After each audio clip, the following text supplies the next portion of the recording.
China summit this week made clear that while both the United States and Europe are both moving toward a tougher and more critical view of China, European governments aren't anywhere near as tough.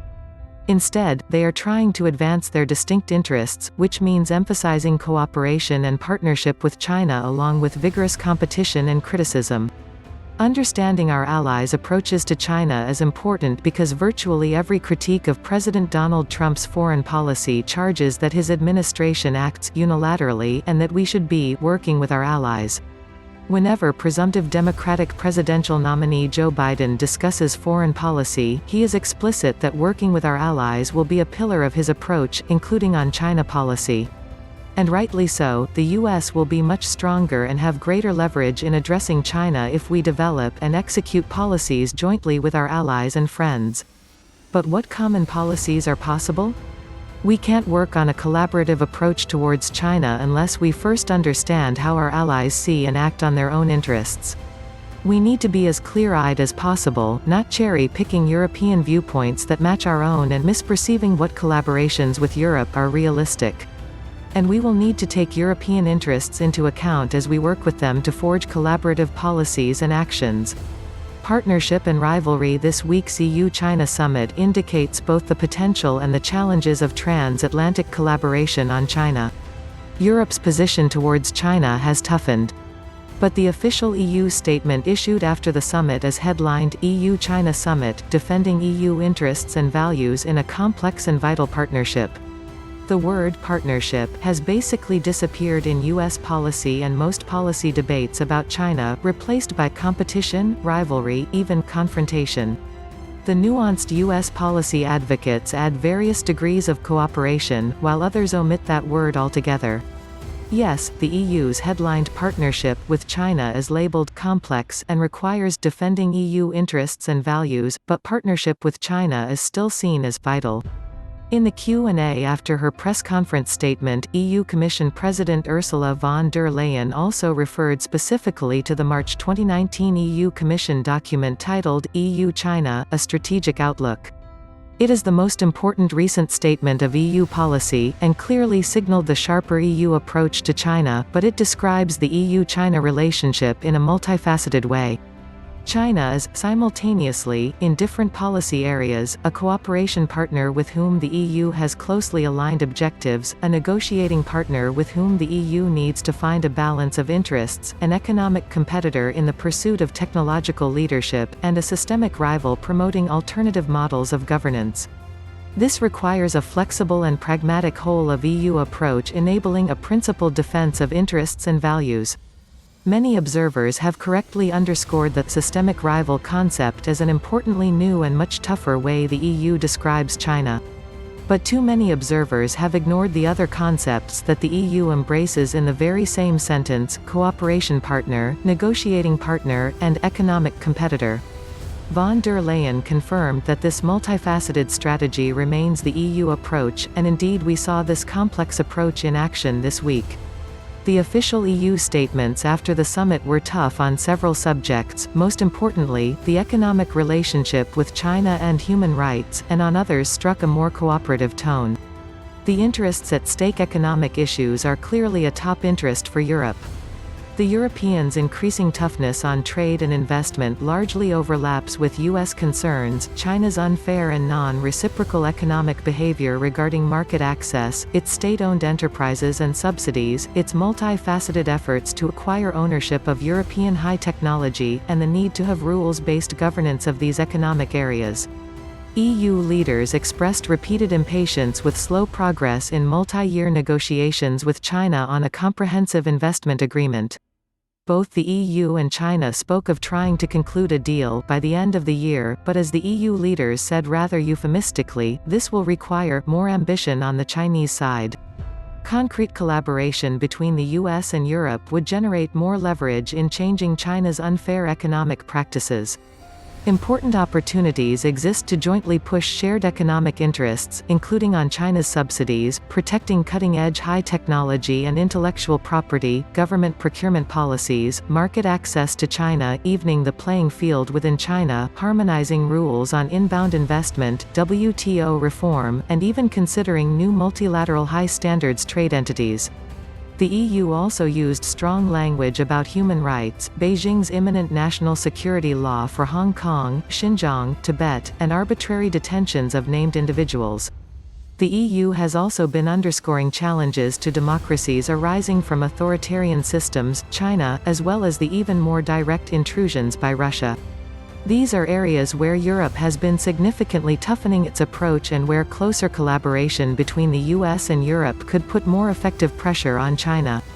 EU leaders also expressed concern about maintaining the rules-based international system and multilateral approaches, inappropriate Chinese influence and disinformation activities, and adhering to international standards to support sustainable development. These are other areas where the US and Europe can and should be working together closely. Updating and strengthening the rules-based international system is especially important.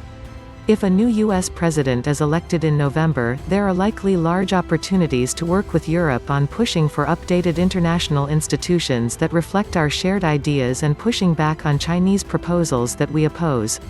At the same time, the EU leaders underscored that engaging and cooperating with China is both an opportunity and necessity. They noted that Europe and China have been working together on COVID-19, climate change, and to some extent on sustainable development. They underscored that economic interdependency is high, with both shared benefits and problems. What Washington should do from all of this, it seems clear that the US can and should work with our European allies in various areas related to China, perhaps most importantly trade and investment issues, human rights, and updating the international system in ways that reflect our values and interests and opposing inappropriate changes that China is pushing. But there are problems in developing a collaborative approach with the Europeans, and we need to see these clearly. As things currently stand, US and European interests related to China hardly converge across the board. Indeed, there are significant differences among different European countries, which China has been exploiting. Nor have European policymakers followed the US in starkly shifting their approach away from cooperation with China. To be sure, debates about China policy are now vigorous in Europe. COVID-19 and wolf warrior diplomacy have hurt perceptions of China among many Europeans, and COVID-19 has also affected European worldviews more generally. Europe's trend toward a tougher approach to China may accelerate and move closer to that of the United States. Nevertheless, significantly diverging interests exist and will almost certainly remain, so working with Europe on a joint China policy will have to deal head-on with realities such as these. Europe is far more dependent on trade and investment with China than the US is. China is the EU's second-largest trading partner, and the EU is China's biggest trading partner. Europe sees its interests as maintaining good economic relations with both the United States and China, definitely not choosing between them. So Europe is highly unlikely to jeopardize its beneficial economic relationship with China even as it pushes hard for fair competition. Furthermore, the US and the EU are themselves tough economic competitors, with major complaints and lawsuits coming from both sides. Europe does not share the United States' superpower focus on geopolitics and intense national security concerns related to the Indo-Pacific. Europe sees its interests in Asia overwhelmingly in economic terms, and will provide little support to our military activities there. Europe's increasingly strong public objections to China's human rights policies are unlikely to go beyond words. At the summit, EU leaders had particularly strong words about Hong Kong, but did not call for sanctions on China that other Europeans and human rights groups have called for, and that the US Congress supports. Instead, what they said was that Europe was standing firm on its values, and that it will always raise its concerns and insist on having its views on these topics. Europe has good ties with Taiwan, but has shown little inclination to press the boundaries of its longtime One China policy, which the US has been doing. The EU and European countries continue to embrace cooperation with China alongside their articulated differences and their announced systemic rivalry in models of governance. They work together on climate change within the Paris Accords. Even as Europe presses China hard to do more, they've been cooperating on COVID-19 country by country and through the World Health Organization, and European parties to the Iran nuclear deal have continued to work with China on that.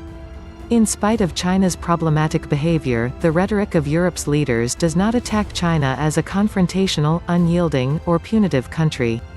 The video of President Ursula von der Leyen's post-summit press conference is worth watching for its tone as much as for its content.